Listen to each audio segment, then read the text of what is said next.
नमस्कार, मैं हूं राधिका राज और आप देख रहे हैं 4 का चक्रव्यूह। आज 4 के चक्रव्यूह की सबसे बड़ी खबर आपको बता दें, यूपी में 13 घंटे की रेड। यूपी में संभल समेत 2 शहरों में चीनी मिल्स को लेकर छापेमारी हुई जो कुल 13 घंटे चली। छापेमारी में क्या कुछ हुआ, क्या कुछ बरामद हुआ और कौन से हैं वो बाकी के 2 शहर बताएंगे आपको।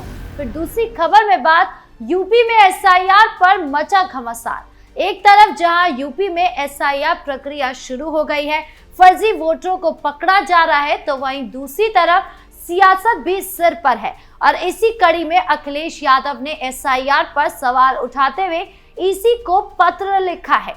तो क्या कुछ लिखे अखिलेश यादव और क्या कुछ चल रहा है एसआईआर को लेकर, बताएंगे आपको। फिर तीसरी खबर में बात, बाबरी मस्जिद दोबारा बनेगी पर बवाल मच गया। कुछ साल पहले सोशल मीडिया पर एक पोस्ट वायरल हुई थी जहां पोस्ट करने वाले ने लिखा था कि बाबरी मस्जिद फिर बनाई जाएगी, जिसके बाद ये मामला इतना बढ़ा कि कोर्ट पहुंच गया। लेकिन अब इस मामले में बड़ा झटका लगा है। बताएंगे आपको क्या था पोस्ट में और क्या कुछ बोला सुप्रीम कोर्ट ने।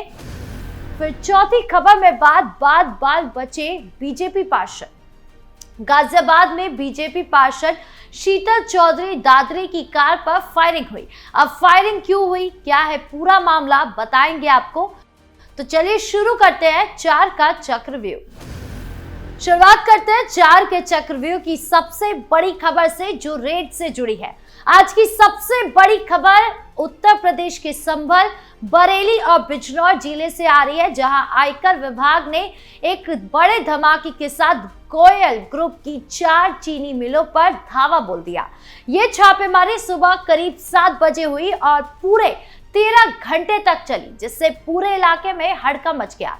सोचिए 60 से 70 गाड़ियों का एक विशाल काफिला, जिसमें 100 से ज्यादा आयकर अधिकारी सवार थे, दिल्ली और लखनऊ से सीधे पहुंचे। उनका निशाना था टैक्स चोरी के गंभीर आरोपों से घिरा गोयल ग्रुप, जो उत्तर प्रदेश के चीनी उद्योग में एक बड़ा नाम है। संभल की बात की जाए तो रजपुरा इलाके में स्थित धामपुर शुगर मिल्स पर पीएसी के जवानों ने कब्जा जमा लिया। मिल्स के बाहर कर्मचारियों की भारी भीड़ लग गई, लेकिन किसी को अंदर जाने या बाहर निकलने की इजाजत नहीं मिली। अधिकारी दस्तावेजों, फाइलों, कंप्यूटर सिस्टम और वित्तीय लेन देन की गहन जांच में जुटे रहे।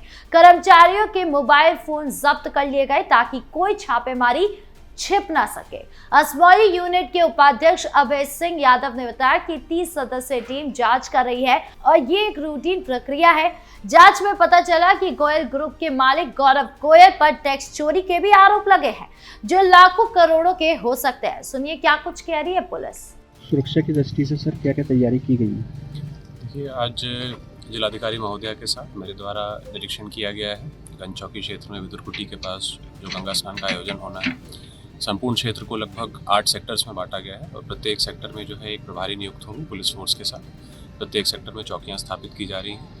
इसके अलावा पार्किंग के प्रॉपर अरेंजमेंट्स किए जा रहे हैं, जिससे कि ट्रैफिक व्यवस्था जो है सुचारू रूप से चल सके और वाहनों में जो है किसी प्रकार की चोरी या इस प्रकार की घटनाएं ना हो।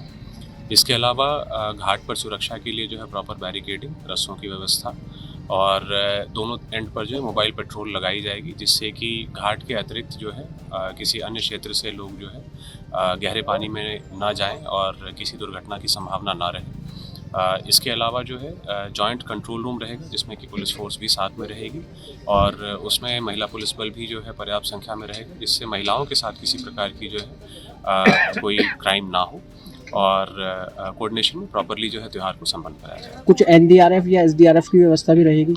एसडीआरएफ के लिए जो है रिक्वेस्ट की गई है और ऐसे गोताखोर रहेंगे लाइफ जैकेट्स के साथ और बोट्स की व्यवस्था जो है वो प्रशासन से समन्वय स्थापित करके सुनिश्चित की जा रही है। धन्यवाद। इससे पहले भी संभल में मीट कारोबारियों जैसे हाजी इमरान, हाजी इरफान, शकील कुरैशी और हाजी यासीन पर भी आयकर और जीएसटी की छापेमारी हुई थी।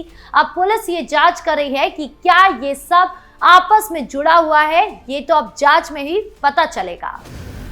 बढ़ते दूसरी खबर की ओर जो एसआईआर से जुड़ी है। उत्तर प्रदेश की राजनीति में इन दिनों एसआईआर यानी स्पेशल इंटेंसिव रिवीजन का नाम ही घमासान मचा रहा है। एक तरफ चुनाव आयोग की इस मुहिम से फर्जी वोटरों की सफाई हो रही है, तो वहीं दूसरी तरफ सियासी दल इसे हथियार बना रहे हैं। समाजवादी पार्टी के अध्यक्ष अखिलेश यादव ने तो सीधे चुनाव आयोग को पत्र लिखकर सवालों की बौछार कर दी है। एसआईआर का मकसद क्या है? फर्जी, डुप्लीकेट और मृत वोटरों की लिस्ट से हटाना ताकि आने वाले चुनाव निष्पक्ष हो सके।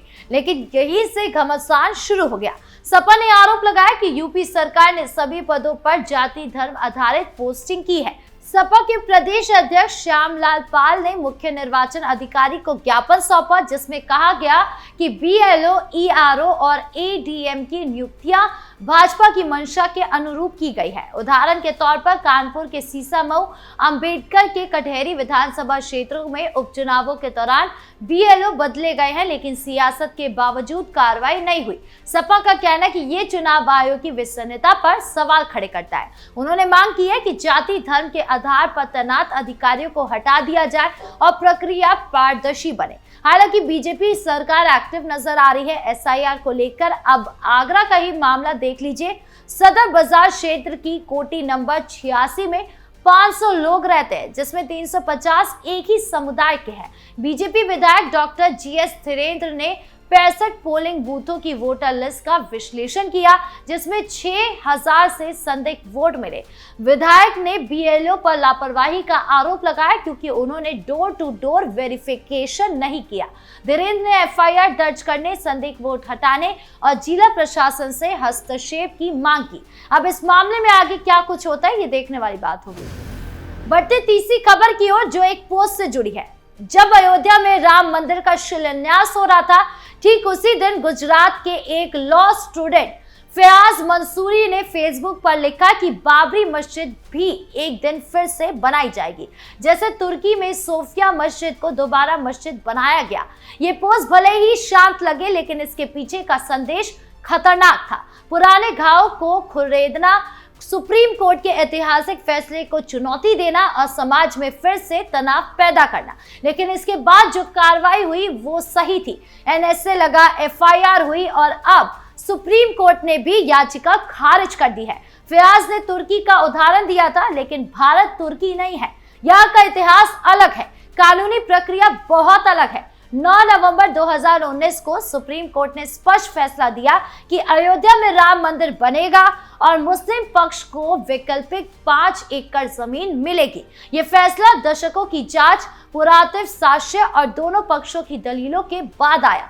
कोर्ट ने खुद माना कि बाबरी मस्जिद का विध्वंस गलत था, लेकिन जमीन का मालिकाना हक रामलला विराजमान को दिया गया। तो फिर मस्जिद दोबारा बनाने की बात कहना सुप्रीम कोर्ट की अवमानना नहीं तो और क्या है। ये फैसला अंतिम है, इसे मानना हर नागरिक का कर्तव्य है। अब बाबरी मस्जिद दोबारा बनाने की मांग का दर्द समझिए, लेकिन ये दर्द देश को तोड़ने वाला नहीं होना चाहिए। राम मंदिर करोड़ों हिंदुओं की आस्था का प्रतीक है। सदियों से चले आ रहे संघर्ष के बाद न्याय मिला है, लेकिन कुछ लोग इसे स्वीकार नहीं कर पा रहे हैं।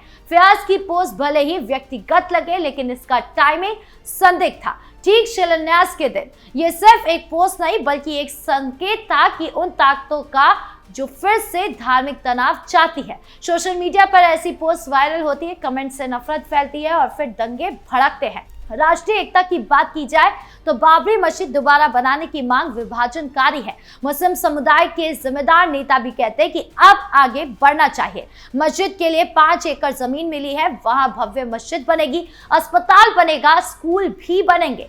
यही सच्चा सद्भाव है। लेकिन कुछ लोग पुरानी राजनीति के लिए मुद्दे को जिंदा रखना चाहते हैं, वोट बैंक की खातिर देश को फिर से जलाना चाहते हैं, जो कि स्वीकार्य नहीं है। बढ़ते चौथी खबर की ओर, जो गाजियाबाद से जुड़ी है, जहां बीजेपी पार्षद शीतल चौधरी दादरी बाल बच गई। बुधवार रात करीब 8:30 बजे जब वो रिश्तेदार के घर से लौट रही थी, उनकी क्रेटा कार पर अज्ञात बाइक सवारों ने फायरिंग कर दी। थाना मधुबन के बापूधाम क्षेत्र में गोविंदपुरम से संजय नगर जा रही कार पर 2 गोलियां चली, एक पीछे के शीशे पर, दूसरी साइड में। शीशे चूर चूर हो गए, लेकिन शीतल को खरोच तक नहीं आई। हमलावर हेलमेट पहने बाइक पर भाग निकले। अब सवाल उठता है कि क्यों हुई फायरिंग। अभी साफ नहीं, लेकिन राजनीतिक दुश्मनी का शक हो रहा है। शीतल बीजेपी की सक्रिय पार्षद है और गाजियाबाद में स्थानीय विवादों में उनका नाम जुड़ता रहा है। पुलिस ने अभी मोटिव स्पष्ट नहीं किया, लेकिन जांच में पुराने रंजिशें उजागर हो सकती है। पुलिस ने तुरंत 4 टीमें गठित की है जो सीसीटीवी खंगाल रहे हैं। यही नहीं, एसीपी सूर्य बली मौर्य ने कहा कि आरोपी जल्द पकड़े जाएंगे। अब आगे क्या कुछ होता है इस मामले में, ये देखने वाली बात होगी। बहरहाल 4 के चक्रव्यूह में इतना ही। धन्यवाद।